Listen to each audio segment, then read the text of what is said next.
আমি শুনতে পাচ্ছি নবীজি দোয়া করছেন রব্বুল আলামিন কিয়ামতের ময়দানে যেদিন সন্তান তার পিতাকে ভুলে যাবে, মা তার সন্তানকে হারায় ফেলবে, ওই কঠিন হাসরের ময়দানে আমি যেন আমার খাদিজাকে হারাইয়া না যাই।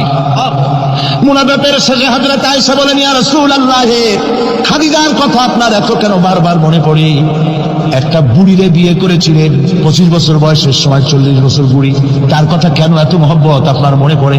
তার থেকে যুবতী মেয়ে, সুন্দরী মেয়েকে আপনার স্ত্রী হিসেবে আপনি পান নাই? হুজুর বলেন, আয়েশা রে, খাদিজার সম্পর্কে এমন কথা তুমি আর বলো না।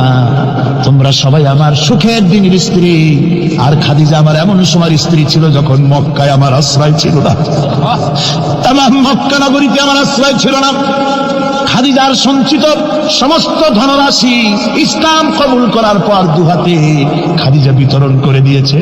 হযরত আয়েশা বলেন, হুজুর আমার গোস্তাকি মাফ করে দেন, আমি আর এরকম বলবো না, তবে খাদিজা সম্পর্কে আমার এই কিছু একটু শোনান। হুজুর বলেন, আয়েশা রে শোনো, গভীর রাত যত রাত হোক না কেন, ইসলামের দাওয়াত দিয়ে দিয়ে গভীর রাত্রে আমি যখন বাসায় ফিরেছি, ঘরে এসেছি, দরজায় একটা মাত্র ডাক দিয়েছি, খাদিজা, অমনি দরজা খুলে গেছে। আমি জিজ্ঞেস করেছি, খাদিজা রে, যত রাত্রে আসলাম, যতবার আসলাম, একটা ডাকের বেশি লাগলো না, তুমি কি ঘুমাও না? হযরতে খাদিজা বলেছেন, ইয়া রাসূলুল্লাহ, আমার মনের ভিতরে ভয় থাকে, আল্লাহর রাসূল দ্বীনের খেদমতে বাইরে আছেন, আমি যদি আরামে বিছানায় ঘুমায় থাকি আর নবীজি দরজার কাছে দাঁড়ায় আমার ডাকাডাকি করবে, উঠতে যদি দেরি হয়ে যায় নবীজির সঙ্গে বেয়াদবি হয়ে যাবে, এই মনে করে আপনি না আসা পর্যন্ত দরজার সাথে পিঠ লাগাই